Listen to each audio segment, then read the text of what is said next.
Hello guys! Welcome sa Encourage 888. Ang reading nito ay para sa entertainment at personal na reflection lamang. So gamitin lamang kung ano yung mensaheng tutugma sa iyong situation. Okay, so tingnan natin ngayon. Spiritual reading tayo ngayon. Tingnan natin kung ano yung mensahe sa'yo. Ano yung advice sa'yo. Ano yung gustong iparating sa'yo ng baraha. Give me the message. So ano yung gustong iparating sa'yo ng card.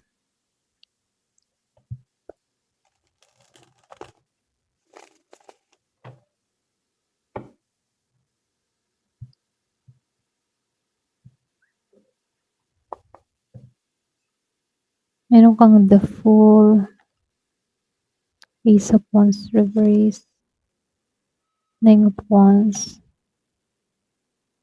So, meron kang Eight of Cups dito. Wheel of Fortune. Eight of Wands. The Emperor reverse. The Magician. The Devil reverse. Page of Swords. In the first quarter. The Hangman reverse. Magbabase tayo sa energy. So, hindi na ako magbabanggit ng zodiac signs. So, comment ka kung ganito yung situation mo. Okay? So, dito, no, lumabas ang the Fool. And Ace of Wands reverse. Kumbaga, no, pinaparating sa'yo ng card or spiritual guidance mo, spiritual guide, ganyan. So, nakikitaan ko dito, no, sa the Fool. Para bang sinasabihan ka dito ng spirit guide mo na ito yung panahon ng, alam mo yun, panahon ng, para bang sinasabihan ka dito, ang panahon na ito para magsimula ka muli. Or pwede rin inaanyayahan ka ng spirit guide mo na huwag kang matakot na sumubok ng bagong direksyon. Magtiwala ka lang dito sa mga bagong opportunity na naghihintay sa'yo. Okay? Kumbaga, ganun yung pinapahiwatig nitong card na to, no? Para sinasabihan ka dito na ito yung panahon para magsimula ka muli. Huwag kang matakot, okay? Itong mga bagong opportunity na parating sa'yo, ito yung bagong direksyon na tatahakin mo. So, nakikitaan ko lang dito sa Ace of Wands. Kumbaga sinasabihan ka dito, no, huwag mong pilitin ang hindi pa handa, yung bang tipong, huwag mong pilitin yung hindi pa handa para sa'yo, no?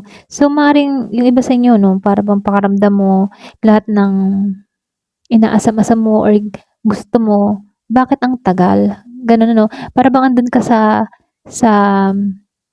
ganong sitwasyon na naiinip ka. Okay, naiinip ka. Bakit hindi pa matapos-tapos yung mga problema or pwede rin bakit ganito yung sitwasyon mo, bakit hanggang ngayon ay wala pang pag-usad na nangyayari sa'yo. Kumbaga dito, no, para bang ikaw, sinasabihan ka dito na may pagkaantala or pwede rin pakaramdam mo nawawalan ka ng inspirasyon pero hindi naman ibig sabihin nito tapos na, no? So sinasabihan ka dito na kailangan lang ng tamang oras, tamang timing kung kailan mo makakamit yung inaasam-asam mo, okay? Kaya yung iba sa inyo, no, wag kang matakot kung pakaramdam mo hindi pumapabor sa iyo yung sitwasyon, pakaramdam mo parang walang nangyayari. May mga dahilan yan kung bakit ganito yung sitwasyon mo, okay? Para bang huwag mong questionin, okay, kung bakit mo 'to nararanasan, mga gano'n, no? So, may mga dahilan yan. So, dito, no, nakikitaan ko lang dito sa Nine of Wands and Eight of Cups upright. Para bang sinasabihan ka dito na magpakatatag ka, okay? Kumbaga, kita dito sa Nine of Wands na matatag ka eh. Or pwede rin isinisink in mo sa isip mo na kahit napapagod ka na, kailangan kong maging matatag. Parang ganun yung energy mo dito. kung titingnan dito 'no, para bang yung spirit guide mo na dito 'no, para bang alam niya yung pinagdadaanan mo, okey?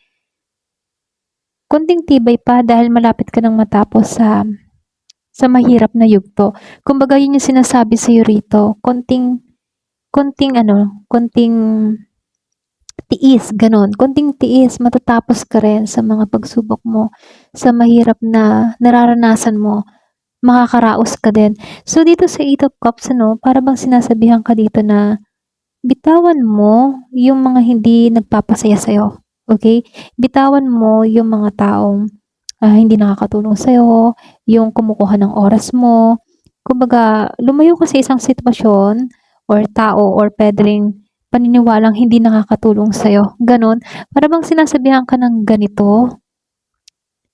Kumbaga, hindi siya nakakatulong sa paglago mo, alisan mo. Parang ganon yung sinasabi sa'yo rito. Okay? So, dito, Wheel of Fortune upright. Para bang umiikot yung kapalaran, ano? So, umiikot si kapalaran. Dito papasok yung bagong simula. So, yung nangyayari noon, hindi habang buhay yon na mananatili. Parang ganun yung ina-advise sa'yo, no? Yung mga nangyayari sa'yo masasakit, yung hindi magandang nangyari sa'yo before, hindi ka mananatili sa ganon, okay? Kasi yung Wheel of Fortune, umiikot yan. Hindi ka palaging ganon yung mararanasan mo. So, para bang meron ditong pahiwatig sa'yo na merong bagong cycle na magsisimula na para sa'yo. Okay? So, dito, Eight of Wands, Emperor Reverse. Kumbaga dito sa Eight of Wands and Emperor Reverse, ano, kumbaga sinasabihan ka dito na asahan mo na may mabilis. Okay? Sa Eight of Wands kasi, mabilis yan eh. Pwedeng may mabilis na balita, may mabilis na action, or pwedeng may mabilis na opportunity na parating sa'yo. Kumbaga, malinaw yung direksyon na darating ito sa tamang oras. Okay? So, dito sa The Emperor Reverse, ano, sinasabihan ka dito, bitawan mo yung hindi mo control. Okay? Parang ganon, parang bitawan mo yung hindi mo control sa isang sitwasyon. Kumbaga, sinasabihan ka dito, wag mong hayaang matakot ka, wag mong hayaan yung pride, yung mag-control sa'yo. Kumbaga, yung pagiging mo kasing stricto or yung pagiging perfectionist, ito yung humahadlang sa'yo, no? So, minsan, mas malaki yung bunga kapag marunong ka lang magtiwala, okay? Magtiwala kay God sa process o sa mga nangyayari. Kahit may mga masasamang nararanasan, no? May mga dahilan yan, may mga magagandang kapalit yan, okay? Para bang binibigyan ka dito ng encouragement na kahit meron kang naranasan na mabigat, meron niyang magandang kapalit para sa'yo. Okay? So, ito yung manifestation on. Lumabas itong Magician and the Devil Reverse. So, ito yung maganda kasi nasa kamay mo yung power. Okay? Dito sa The Magician, may talento ka eh. Meron kang kakayahan. At may resources ka. No? So, para bang kaya mong makamit yung gusto mo kasi may talent ka, may kakayahan ka, may resources ka, no? So, paalala ito na gamitin mo yung regalo na meron ka, okay? So, para bang gamitin mo yung mabuting layunin mo para sa iba, parang ganun. So, yung The Magician upright, ano, para bang sinasabihan ka dito na wag kang matakot, no? Wag kang mawalan ng pag-asa. May talent ka eh. Yun yung gamitin mo. So, dito sa The Devil's Reverse, ano, malaya kang makakawala sa mga alalahanin na nararanasan mo. Unti-unti kang makakawala sa mga negatibong attachment like takot or pwede rin mga lumang pattern na matagal na pumipigil sa'yo. Okay? So, dito, no, Page of Sword. Kumbaga, no, sinasabihan ka rin dito, no, maging mapanuri or pwede rin para bang matuto kang magsaliksik. Huwag agad na maniwala sa lahat ng naririnig. Ganun. Yung katotohanan kasi mahalaga. Okay? Sa mga susunod mong hakbang. Para bang kailangan mo pa rin maging bukas yung kaisipan mo sa mga nangyayari. Ganon. Para bang ganon. Ito lang yung nafe-feel ko sa Page of Sword, ano. So, dito, no, nakikitaan ko rin dito sa first quarter of moon reverse. Kumbaga sinasabihan ka dito, huwag mong madaliin yung proseso. Maaaring may frustration dahil mabagal yung takbo ng mga bagay-bagay, ano. Pero yung mensahe kasi dito, para bang sinasabihan ka dito na ayusin mo muna yung plano mo bago ka sumulong muli, gano'n. Ayusin mo yung plan mo bago ka umusad, bago ka gumawa ng hakbang, okey? Kasi dito sa The Hangman reverse, panahon na 'to para kumilos. Para bang matagal ka ng naghintay, matagal ka ng nagdalawang isip. Sinasabi ng spirit guide mo na matatapos na yung pagninilay-nilay mo, ito na yung oras para gumawa ng desisyon at umabante, okey? So, nakikitaan ko lang dito 'no, yung kabuoang message para sa'yo. Para bang sinasabihan ka dito na nasa yugto ka na ng malalim na pagbabago at paglaya sa isang sitwasyon. So, hinihikayat ka dito na bitawan mo yung mga lumang takot, yung control, yung bang tipo na yung sitwasyong hindi nakakatulong sa'yo. Kasi dito 'no, may bago kang simula, mabilis pa nga yung pag-usad na mangyayari sa'yo kaya mas at nakikitaan ko dito rin na para bang may mga magagandang opportunity na paparating, okey? Kailangan mo lang magtiwala sa sarili mo.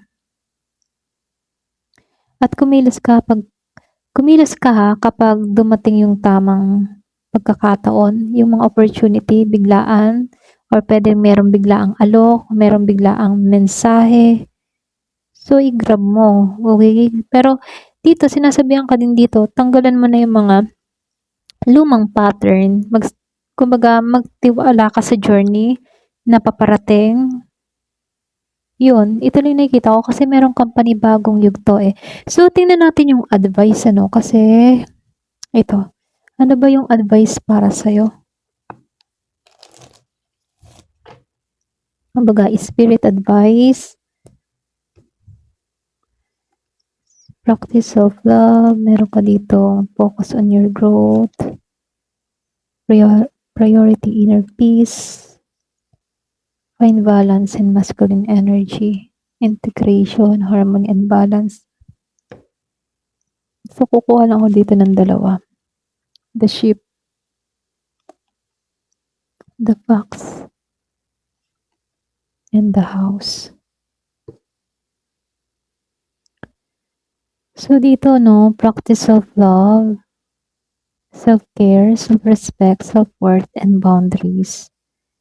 So, yung unang payo sa'yo dito, para bang sinasabi sa'yo dito, no, ibalik mo yung pagmamahal mo sa sarili mo. Alagaan mo yung sarili mo. Hindi lang sa physical, kundi emosyonal at spiritual, no? So, kilalanin mo din yung halaga mo, no? Huwag kang matakot magtakda ng, alam mo yun, malinaw na boundaries. Hindi masamang maglagay ng boundaries para sa ating mga sarili, okay? Lalo-lalo na kung alam mo kung sino yung mga kumukuha ng energy mo. Yun ang nagpapadrain sa'yo. So, dito, sinasabihan ka dito na kailangan mo mag-put ng boundaries. Kung pakaramdam mo itong tao na to, nakaka-drain lang ng energy. Okay? So, dito, no, focus on your own growth. Sa halip na ituon mo yung pansin sa ginagawa ng iba, no, para bang sinasabihan ka dito na ituon mo yung sarili mong pag-unlad. So, yung bawat bagong kaalaman na natututunan mo, no? So, nakikitaan ko dito yung mga karanasan mo or mga hamon, ano, ito yung masasabing bahagi ng mas malalim na pagkilala, okay? Kumbaga, ito yung mas malalim na makikilala mo yung iyong sarili, okay? Kaya dito sinasabihan ka dito na huwag kang mag-focus sa ibang tao, mag-focus ka sa sarili mong paglago, hayaan mo yung ibang tao, kumbaga magtuon ka lamang dito kasi marami kang experience na mararanasan at itong mga experience na nararanasan mo, ito yung magpapatatag sa'yo. Kasi dito, marami kang madidiscover sa sarili mo at magiging aware ka din sa mga bagay-bagay, ano? At merong self-improvement na mangyayari sa'yo. Okay? So, dito, no, meron ka ditong prioritize, okay? Prioritize inner peace, merong calmness, meron dito na serenity, balance, and harmony. Para bang sinasabihan ka dito, no, na hindi lahat ng laban, ano, kailangan mong patulan. Para bang piliin mo yung kapayapaan mo kaysa sa mga drama, kaysa sa mga nakikita mo sa paligid mo, kaysa sa mga stress, no? Or sa mga sitwasyon na paulit-ulit na sumisira sa iyong balanse. Para bang sinasabihan ka dito, hanapin mo yung, hanapin mo yung inner peace mo. Parang ganon, okay? Ayan. So, dito, no, find balance in masculine and feminine energy. Kumbaga dito, no, dalawa kasi yung aspeto ng energy natin. Meron tayong feminine and masculine energy. Kailangan balance yon.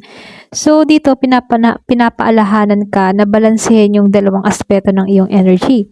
So, pwedeng yung masculine energy, pwedeng dito tumutuko yung pwedeng disiplina or pwedeng action or pagpapasya. Kaya lang dito sa feminine energy, dito pumapasok yung intuition or pwedeng pagtanggap, no? Or pag-aalaga, okay?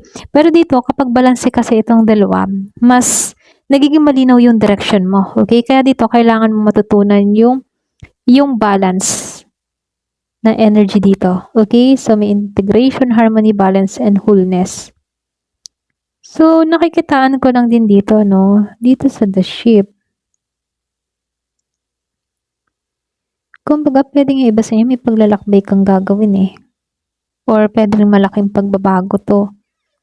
Maring literal to na biyahe or pwedeng symbol ng paglipat ng bagong yugto, ng iyong buhay, ganun. So, sinasabihan ka dito na huwag kang matakot na umalis sa comfort zone mo. Kasi nakikita ko dito, yung iba sa inyo pwedeng may paglalakbay kang gagawin, ano? Kaya lang, lumabas ang the facts. Para bang sinasabihan ka dito, gamitin mo yung iyong talino.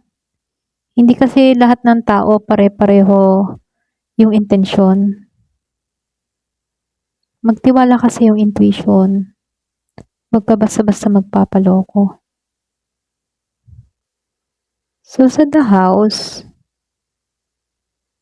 para bang sinasabihan ka dito, yung tunay na lakas mo ay nagsisimula sa sa iyong pundasyon. Para bang sinasabihan ka dito, ituon mo yung sarili mo or ituon mong pansin yung sarili mo sa pamilya, sa seguridad, or maging sa tahanan ninyo. Kasi ito yung nagbubuo sa'yo eh. Para bang ito yung isang buhay na pwedeng magbigay sa'yo ng maayos at maganda or mapayapa, okay? Kasi kung sa bahay, the house, ito yung pinakapundasyon mo kung saan ka mapapayapa dahil ito yung pahingahan mo eh, yung the house. So, para ba sinasabihan ka dito na meron kang malakas at matibay na pundasyon or pwedeng merong paparating na ganun sa'yo, okay? Kumbaga matatagpuan mo na yung kapayapaang hinahangad mo.